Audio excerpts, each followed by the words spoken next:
Nescafé Expansion ce matin. Un petit bout qu'on s'est parlé, les vacances. Hein? C'était la période des vacances pour plusieurs. Également pour moi, j'ai pris une petite semaine en famille, donc ça fait toujours du bien. Mais là, les vacances, c'est fini. Hein? C'est terminé, on n'en parle plus. On est rendu ailleurs, on est rendu à préparer le mois de septembre, à préparer le dernier trimestre, à faire en sorte que on mette toutes les énergies, les efforts à la bonne place pour finir l'année en beauté, la rentrée scolaire, à l'ouest. Il y a plein d'affaires qui s'en viennent. Ce matin, on a un sujet assez intéressant. On va parler, dans le fond, du TDAH entrepreneurial.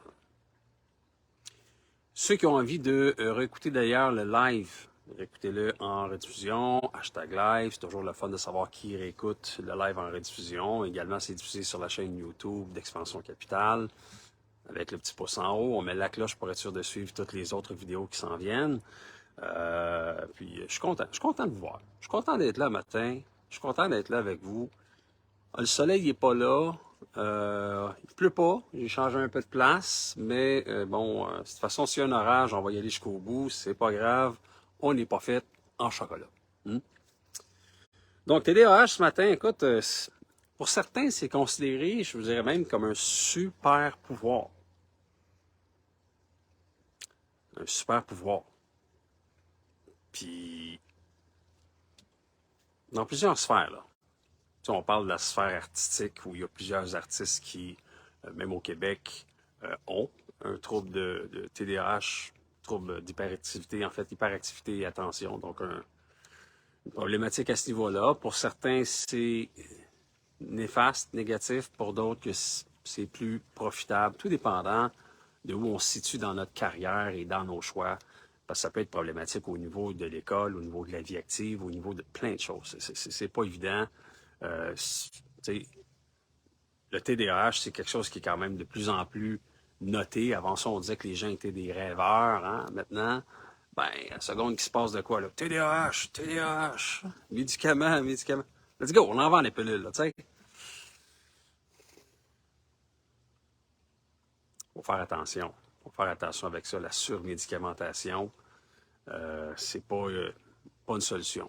C'est une solution, c'est vraiment de canaliser, de voir qui on est et de se parler pour peu importe TDAH ou pas. Hein? Est-ce qu'on est bien où est-ce qu'on est? Est-ce qu'on fait les bons choix? Est-ce qu'on est capable de réagir? C'est sûr que, bon, si on regarde les articles, puis il y en a un d'ailleurs que je vais mettre dans les commentaires, un article de le journal, en fait, le journal, plus le site internet lesaffaires.com qui date du 11 mai 2021, excuse, oui, 2021, il y a 2 ans. Ça mentionne, il y a un blogueur, en fait, un journaliste qui a fait un article complet là-dessus. Je vous invite à le consulter, super intéressant. J'ai noté quelques points qui m'ont quand même fait comme, OK, wow, tu sais, il y a des choses qui sont super importantes, dont le super pouvoir qui peut en découler pour certains, parce que plusieurs ont peut-être une problématique avec tout ce qui est travail, stabilité, et les personnes atteintes du TDAH auraient une tendance, si on veut, à être capable de s'ajuster plus rapidement. Le cerveau ne travaille pas pareil. Hein? Problématique, mais pas une problématique, mais plus une différence, si on veut, au niveau du cerveau, au niveau de l'analyse, au niveau de la compréhension de l'information, au niveau de la gestion du risque, au niveau également de la créativité. Il y a des différences qui sont marquées et dans une prise de risque, le TDAH, la personne qui est atteinte du TDAH, que ce syndrome-là, ce trouble-là peut réagir différemment et plus positivement, donc être peut-être moins envahi par un stress au bout de la ligne. Donc, voilà, je vais vous lire quelques petits passages. Je trouvais ça intéressant. J'ai pris quelques notes. Donc, tu sais, dans le fond, il mentionne que le cerveau fonctionne différemment des cerveaux qui sont neurotypiques. Hein? Donc, pour le mieux, pour le pire, comme je disais tout à l'heure. Donc, les caractéristiques du TDAH, on parle de syndrome d'inattention, impulsivité, hyperactivité, qui sont affichés dans plusieurs environnements, comme je disais, travail, école, à la maison. Puis, à une époque là où les professionnels de la santé prescrivent beaucoup de médicaments, qu'on vient noter que il est très comme, plusieurs médicaments. Excusez-moi, je reprends. On est en live, on fait des erreurs, c'est pas grave, on se trompe, on recommence. Ritalin, puis ces affaires-là, dans le fond, les médicaments qui sont prescrits, qui sont associés au syndrome du TDAH. Bon, écoute. Créativité, multitâche, prise de risque, haute énergie, la résilience. Hein, tout ça, selon l'article, fait partie de ce qui est le profil du TDAH. Donc, il mentionne ici, les personnes atteintes du TDAH sont motivées par un sentiment d'urgence et fonctionnent souvent très bien lorsqu'elles sont engagées en mode crise. Ça leur donne la capacité d'évaluer et d'agir rapidement dans une situation où les individus neurotypiques peuvent souvent paniquer ou geler. Là, t'sais.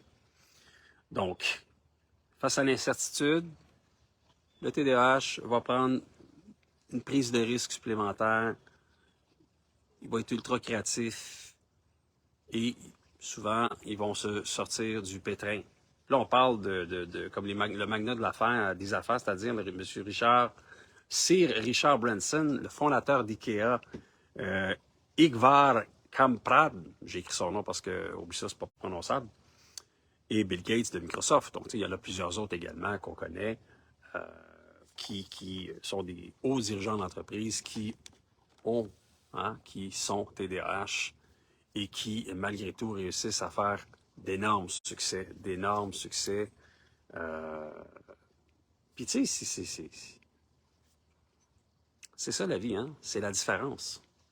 Si on veut être pareil comme tout le monde, à un moment donné, il n'y a plus personne qui se démarque. Donc, on doit accepter nos différences, on doit être différent et faire en sorte de bien vivre là-dedans et d'accepter. C'est l'acceptation qui fait le plus mal, j'ai l'impression. Hein? Donc, on est là puis on se pioche sur la tête. Ah, si j'étais comme lui, si j'étais comme elle, si je faisais ça de même à la place, si j'étais, si j'étais. Fuck, là, si j'étais, là. Vous êtes comment? Apprenez à gérer vos émotions, apprenez à respirer. TDAH ou pas, là. Quand on prend un moment de recul, on écrit des solutions sur un papier, on essaye d'y aller dans la simplicité. Des fois, c'est dans la simplicité que ça se fait. Et quand on est en mode panique, ben, la panique, ça ne règle pas grand-chose. Hein? Ça fait juste créer du stress, on dort moins bien, on est moins efficace. Donc, c'est pour ça qu'on doit... Tu sais, je ne sais pas comment votre cerveau fonctionne. Là, le bien, il fonctionne à chaque 15 secondes, il y a une remise en question, chaque minute, chaque heure, chaque jour, il y a des objectifs qui sont dans ma tête. Donc, des objectifs qui nous permettent d'avancer. Hein? Donc, est-ce que le move que je fais aujourd'hui, est-ce que l'heure que je travaille va être profitable dans un objectif de jour, de semaine, de mois et d'années? Donc, vous avez besoin d'objectifs et que vous soyez TDAH ou pas, en respectant ces objectifs-là que vous fixez vous-même, vous allez être capable d'avancer en étant moins anxieux. Hein? Et c'est ça. T'sais, on essaie toujours de dire, il faut vivre le moment présent, on veut vivre le moment présent. C'est quoi le moment présent, dans le fond? Le moment présent, là, il est déjà trop tard. Là. C'est terminé. Là. C'est à la seconde, je le dis, c'est fini. Le moment présent n'existe plus. Là. C'est rendu du passé. Donc, pour faire en sorte que l'avenir soit bien et d'apprécier le moment qu'on vit maintenant et ne pas le vivre dans l'angoisse, on doit planifier, on doit organiser, on doit se fixer des objectifs clairs et faciles, des petits objectifs, des petits succès et célébrer ces petits succès-là. C'est un peu comme quand je partais en vacances, pas en voyage une semaine. Toute la planification du voyage, là, on planifie ça solide. Là. On va aller à tel hôtel, on regarde, bon, OK, y a-tu des rabais? Y a-tu moyen d'économiser quelque part? Est-ce qu'on fait des activités là-bas? Est-ce qu'on va faire du kayak? Toutes les activités qu'on planifie et qu'on organise dans notre agenda font en sorte que quand on arrive en vacances, quand on arrive en ce moment-là, on apprécie, on est content, on vit un bon moment présent. On a passé 2 semaines à l'organiser, si ce n'est pas un mois avant de partir, ce voyage-là. Donc, pourquoi qu'on organiserait un voyage? Pourquoi qu'on mettrait autant d'énergie à organiser un voyage qui va durer une semaine, puis qu'on ne mettrait pas d'énergie ou qu'il n'y aurait pas d'objectif à organiser une carrière, à organiser un succès, à organiser une atteinte de chiffre d'affaires? Il faut que ça se fasse. On est là, on veut organiser nos vacances, on est content quand on le vit, le moment présent. C'est comme, hey, c'est exactement comme ça que je voulais le vivre. J'ai tout planifié, tout est beau. On avait collé un restaurant, on a planifié ça. Ce soir-là, on va là. L'autre soir, on va là. On va aller danser, on va aller manger. Tout est organisé au quart de tour. Tout est planifié à seconde. Comme ça, il n'y a pas de perte de temps. Quand on arrive là, on ne se tourne pas les pouces. Les enfants sont contents. Tout le monde est content. On a passé un bon moment. On revient de nos vacances. On est comme, hey, c'était le fun. Mais c'est ça la vie aussi. La vie, c'est le fun. La vie, il faut que ça soit le fun. Mais pour que ça soit le fun, il faut la planifier d'avance. Est-ce que je vis dans le moment présent tout le temps? Non. Je dirais que je suis souvent dans ma tête, puis j'essaie d'entrevoir l'avenir et de faire en sorte de planifier cet avenir-là avec des objectifs. Comme ça, quand j'arrive à un moment où là, je suis comme, hey, wow, ça va bien les affaires, c'est le fun. Ben, c'est parce que c'est le résultat de ce que j'ai déjà organisé avant. Hein? Puis, super pouvoir ou pas, TDAH ou pas, je pense pas que ça fasse une différence quand on est capable d'avoir des objectifs clairs et de se respecter là-dedans. Mais pour ceux qui sont TDAH, en fait, on parle tout simplement, on parle d'une bénédiction. Donc, c'est pas une malédiction. Ça peut être, c'est une bénédiction pour ces gens-là qui organisent différemment leur cerveau, qui gèrent différemment le stress, qui ont les capacités à se virer de bord sur une scène. Hein? On est rendu ailleurs, hein? On est capable de bouger rapidement. Ça, face à l'incertitude, ça peut être compliqué quand des fois il y a des choses qu'on ne contrôle pas, comme c'est arrivé avec la COVID, comme ça arrive, il y a tout le temps quelque chose qui arrive là. Il faut être capable de se virer de bord rapidement et ceux qui supposément sont atteints du TDAH auraient tendance à se virer plus rapidement, à trouver des solutions plus vite, à angoisser moins longtemps dans le stress et à bouger. Hein? C'est pas mal ça ce matin. Je suis content de voir, comme je disais. Je vous invite, si vous voulez qu'on jase de certaines problématiques au niveau des bloquants également, et des bloquants au niveau financier. Hein? Nous, c'est ce qu'on fait ici au niveau financement. Tout ce qui est financier, tout ce qui est problématique de fonds de roulement, problématique de marge de crédit à faire, gérer les recevables, une problématique également des bloquants au niveau tout ce qui est le crédit, l'organisation du bureau de crédit, faire en sorte qu'on puisse maximiser nos opportunités quand on fait une demande de financement au niveau bancaire. Hein? Parce que pourquoi se contenter d'une marge de crédit de 50 000 quand on peut aller chercher 350? Et tout ça, oui, avec un chiffre d'affaires qui tient la route, avec des états financiers qui tiennent la route, des bénéfices, mais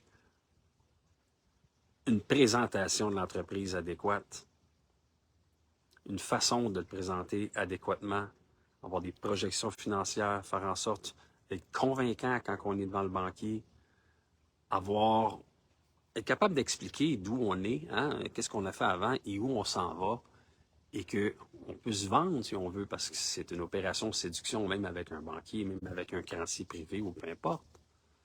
Et c'est ce qu'on fait ici, on aide les entreprises à faire ça.